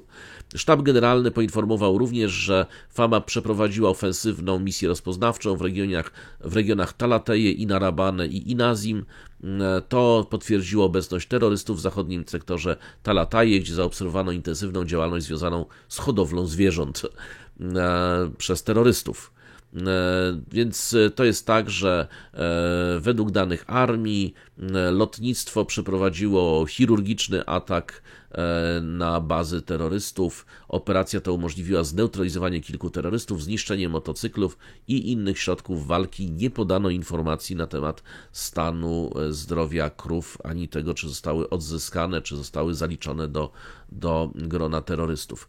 25 maja w drodze powrotnej z Inarabanu Fama udaremniła zasadzkę terrorystów 45 km od Menaki. Jak wynika z komunikatu prasowego, w wyniku tej akcji po stronie przyjaznej, czyli po stronie Famy, zginęło 3 żołnierzy, kilku terrorystów zneutralizowanych i tego samego dnia patrol z Gao przeprowadził operację, która doprowadziła do neutralizacji kilku terrorystów i odzyskania jednej Toyoty Hilux oraz 2 radiotelefonów, 1 wspornika, 2 motocykli trójkołowych, 2 silników odrzutowych LRAC i kilku drobiazgów oraz różne tam sprzęt wojskowy. To są takie komunikaty, więc chciałem Państwu koloryt oddać. Mamy kolejny atak, tym razem już jest podany dokładnie kto zaatakował, to jest rzadkie, bo tam jest zawsze kilku. Tutaj w niedzielę natomiast 26 maja bojownicy Katibat Masina, to przynajmniej wiadomo, która grupa dżihadu, przeprowadzili atak przy użyciu 2 zamachowców samobójców w regionie Nara. Armia, tutaj zacytuję dosłownie komunikat, zareagowała szybko i bez wytchnienia. W każdym razie terroryści według armii podnieśli ciężkie straty w ludziach i materiałach, że znaczna liczba terrorystów została zneutralizowana, ale 5 zostało zabitych w szeregach armii, kilkudziesięciu rannych i również wiele pojazdów zostało zniszczonych. Tutaj sztab generalny złożył kondolencje rodzinom towarzyszy broni, którzy polegli na polu honoru, życząc szybkiego powrotu do zdrowia rannych. I Sztab Generalny Sił Zbrojnych zapewnia społeczeństwo, że przy poszukiwaniu i neutralizacja terrorystów pozostaje priorytetem Fama, czyli tej armii malijskiej, zaangażowanej w obronę ojczyzny. Więc macie Państwo właśnie klasyczny komunikat z Mali, ale też go Państwu przywołuję, żebyście Państwo zobaczyli, że ja oczywiście nie przywołuję za każdym razem, kiedy się pojawiają te komunikaty, tym bardziej, że one są krótkie, lakoniczne i za wyjątkiem działalności terrorystycznej polegającej na pasaniu bydła oraz rowerków trójkołowych odzyskanych od terrorystów, to tak naprawdę wiele tam informacji nie ma. Natomiast to, co jest generalnie, od razu Państwu powiem, że lepsze są te komunikaty organizacji terrorystycznych. Tam jest zwykle konkretnie, co zaatakowano, gdzie, co zdobyto, ilu zabito, ilu stracono, prawda, i tyle. No ale to już na marginesie. Natomiast to, co chciałem Państwu pokazać, żebyście Państwo zobaczyli, jak intensywna jest wojna domowa prowadzona chociażby w samym Mali. Podobnie jest i Burkina Faso, jeśli nie gorzej, i podobnie jest w tej chwili na terytoriach Nigru obszernych. O okolicach jeziora Czad w ogóle nie ma co wspominać, bo takie informacje to wypełniałyby cały dzień tak naprawdę, można byłoby mówić o właśnie incydentach, atakach, prawda, atakach terrorystycznych, czy próbach sił zbrojnych w odzyskaniu jakiejkolwiek inicjatywy. Dobrze, proszę Państwa, mamy jeszcze jeden temat. Ja się zastanawiam, czy go omawiać, bo jest dosyć długi, no ale może powiedzmy sobie tylko w takim telegraficznym skrócie o samym Macronie, bo chciałem jeszcze Państwu poopowiadać o Macronie i o tych decyzjach dotyczących użycia broni przez Ukrainę, ale może to sobie zachowam na przykład na jutro. Natomiast jeszcze warto powiedzieć o ataku na szkołę w Waziristanie. Otóż mamy powrót taktyki Talibanu pakistańskiego, polegającej na ataki na szkoły dla dziewcząt.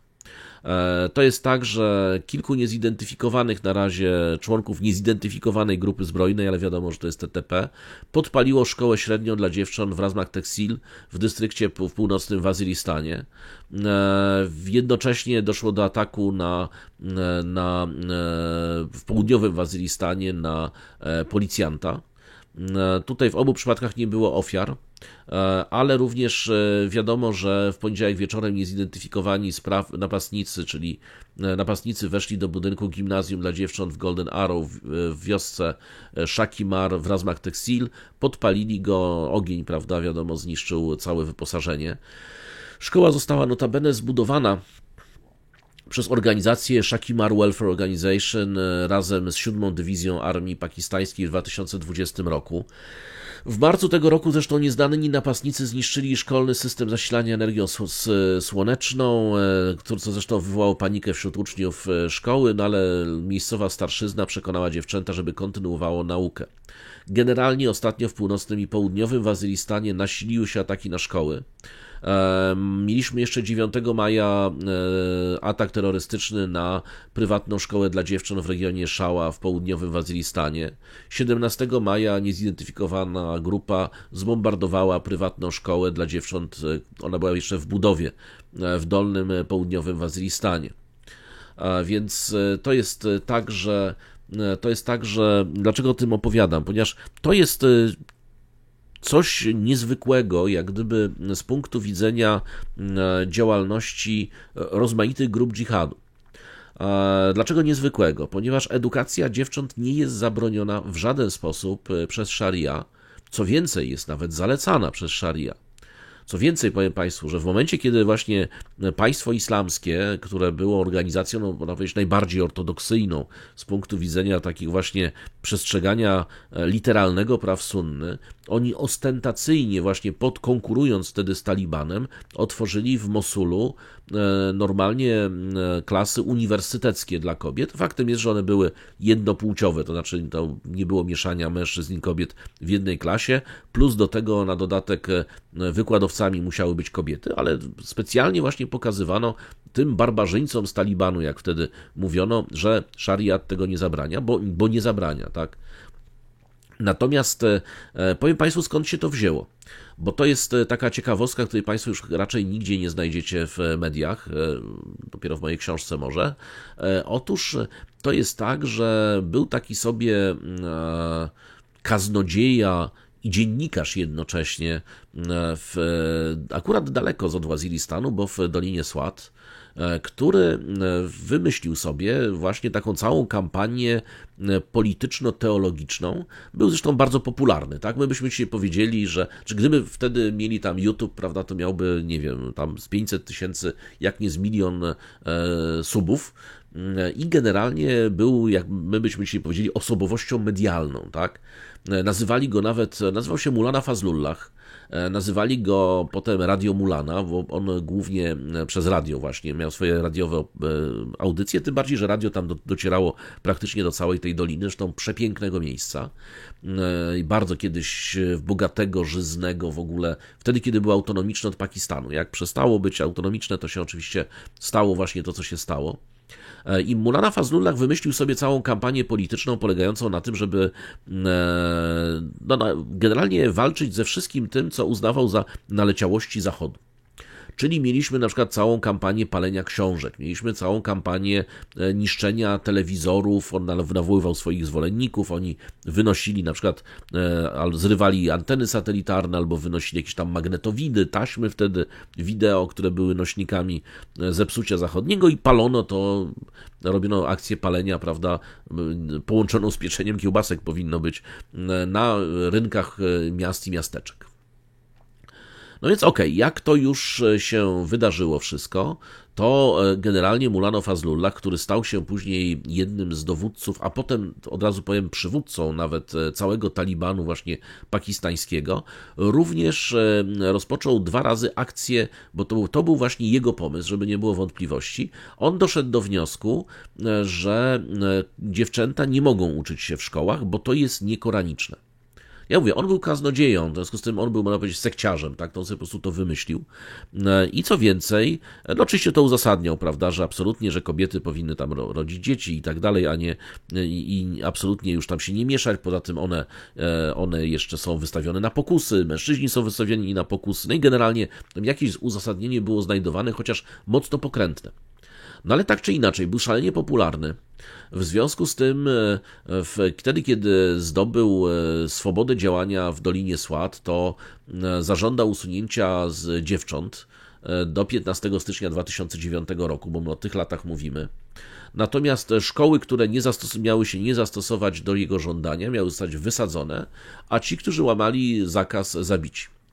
Tutaj wtedy rzecznik TTP Muslim Khan dał taki wywiad dla agencji INRI, powiedział, że talibowie nie są generalnie przeciwni edukacji dziewcząt, ale uważają, że szkoły te uczą według zachodniego kurikulum, no i nie uczą islamu, prawda? A poza tym twierdził, że w szkołach podstawowych mogą uczyć się dziewczęta, ale pod warunkiem, że będą przestrzegały prawidłowego ubioru. I tam jeszcze, to już akurat nie on, tylko kolejna jeszcze wykładnia mówiła o tym, że te dziewczęta same podróżują do tych szkół, no bo zwykle wychodzą rano z domu, prawda, i gdzieś tam idą na piechotę do szkoły, a zgodnie z szaria powinien im towarzyszyć ojciec, brat, syn, coś takiego, no ale to mało prawdopodobnie, bo oni przecież byli najczęściej po prostu pracowali w tym czasie na roli, bo to przecież są tereny rolnicze, czyli nie mogli spędzać całego dnia na eskortowaniu tych dziewcząt w jedną i w drugą stronę. No i to były takie te przyczyny ideologiczne. W związku z tym 19 stycznia od razu te 5 szkół, które się nie zastosowały do ultimatu, zostały wysadzone przez Taliban. W sumie Taliban Mulany Fazlullaha w samej tylko Dolinie Swat wysadził w powietrze 184 szkoły. To jest tak, że ta akcja przeciwko tym właśnie dziewczętom znacie Państwo z jednej rzeczy, a mianowicie, nie wiem czy Państwo pamiętacie, ale w 2009 roku z takiego bloga, później z relacji niejakiej Malali Yousafzai, prawda, która opisała właśnie życie pod rządami Talibanu, a potem jeszcze na dodatek ona pojechała właśnie jako wolontariuszka uczyć dziewczęta, bo wtedy była taka cała wielka akcja właśnie wolontariuszy, którzy uczyli dziewczęta czytać, pisać, prawda, w momencie, kiedy te szkoły zostały zamknięte i osobiście Mulana Fazlullah wydał na nią fatwę i wyrok śmierci. I zresztą próbowano ten wyrok śmierci wykonać, ona została wtedy postrzelona, uciekła, znaczy została ewakuowana do Londynu, prawda, tam objęta ochroną przez rząd brytyjski. Natomiast no właśnie wtedy TTP została rozbita, to znaczy to jest tak, że Sąd Najwyższy Pakistanu uznał rozejm zawarty wtedy z talibami za niezgodny z konstytucją. W związku z tym tam wkroczyła 19. Dywizja Piechoty do tej Doliny Swat, prawda, doszło do wielkiej bitwy, drugiej bitwy o Dolinę Swat. Generalnie Fazlullah, znaczy zabito 1200 talibów, Fazlullah musiał uciekać do Afganistanu. W sumie on zostanie zabity, tak, znaczy to się już tak w skrócie i Taliban tak naprawdę TTP zostanie rozbity. Natomiast teraz właśnie mamy czas, kiedy Taliban powrócił, no bo Taliban, mówimy o Talibanie nie afgańskim, tylko pakistańskim, on powrócił właśnie do Doliny Swat, to jeszcze nie, natomiast północny, południowy Waziristan, Wana, to już są miejsca, których zresztą już raz kiedyś armia pakistańska ich wyrzucała, ale to są miejsca codziennej, permanentnej aktywności Talibanu. I ten Taliban nowy, prawda, ten TTP, próbował wzorować się, czy też próbuje wzorować się na Talibanie afgańskim. No ale właśnie, ale znowu wraca sprawa, znaczy widać, że jak gdyby wracają do swojego punktu komfortu, bo mieliśmy już i ataki na szczepiących przeciwko polio, pomimo tego, że Taliban w Afganistanie jak najbardziej na to pozwala, znaczy uważa, że to jest jak najbardziej koraniczne, bo jest zresztą, przynajmniej według wykładni większości ulemów na świecie, jak również właśnie pomimo tego, że Taliban zabrania edukacji wyżej niż szkoła podstawowa dziewcząt u siebie, no ale nie była takiej sytuacji, żeby niszczył albo wysadzał szkoły na terytorium Afganistanu. Natomiast ten właśnie pakistański powraca do tego, co już było. Dlatego właśnie chciałem Państwu przywołać w ogóle skąd się to wzięło. Znaczy sama idea, tam było wiele idei właśnie, które ten Mulana Fazlullah właśnie wtedy utrwalił. To właśnie było między innymi sprawa szczepionek przeciwko Haine Medina, stąd zresztą Haine Medina występuje w Pakistanie i to co jakiś czas wybuchają takie ogniska. Zresztą nawet sam Karachi, tam w wodzie wodociągowej kiedyś znaleziono ślady, więc w ogóle była cała panika z filtrowaniem, gotowaniem wody i tak dalej w całym mieście. I tak samo, ale to właśnie się wszystko wzięło od niego, prawda, czyli od tego Mulany Fazlullaha, którego notabene wykształcenie teologiczne jest żadne, bo on ukończył taką szkółkę, taką małą medresę u swojego teścia i w zasadzie nic więcej, także jego wiedza teologiczna jest zerowa, no ale właśnie miał ogromny wpływ przez to radio na ukształtowanie pewnej percepcji szariatu praktycznie na całych Fata, prawda, czyli tych terytoriach przygranicznych, które były kiedyś takim całkowitym dzikim zachodem w Pakistanie. No dobrze, proszę Państwa, tym razem odcinek był dłuższy, mam nadzieję, że Państwa nie zamęczyłem, no ale był też długa część o Polsce. Ja mówię, obiecuję, że do Polski nie będę za często wracał, chyba że coś tam się na tej naszej granicy jeszcze wydarzy.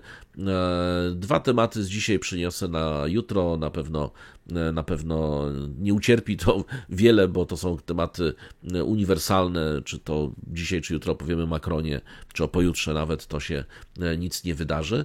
Dziękuję Państwu bardzo serdecznie za uwagę, dziękuję również za wsparcie na Patronite i przede wszystkim podawanie dalej, tak? Trzeba pamiętać, że w tej chwili, ze względu na to, że dużo mówimy o Palestynie, no to ten algorytm robi niestety dużą krzywdę zasięgom. To tylko dzięki temu, że Państwo oglądacie, podajecie dalej, prawda, i wspieracie na Patronite, ten kanał jest w stanie utrzymać się przy życiu. Dziękuję jeszcze raz za uwagę i do zobaczenia do jutra. Last night, U.S. military forces carried out a series of airstrikes in Syria. 有外部势力干涉台湾事务的。 В Европе свое тактическое ядерное оружие. Мы договорились, что мы сделаем то же самое.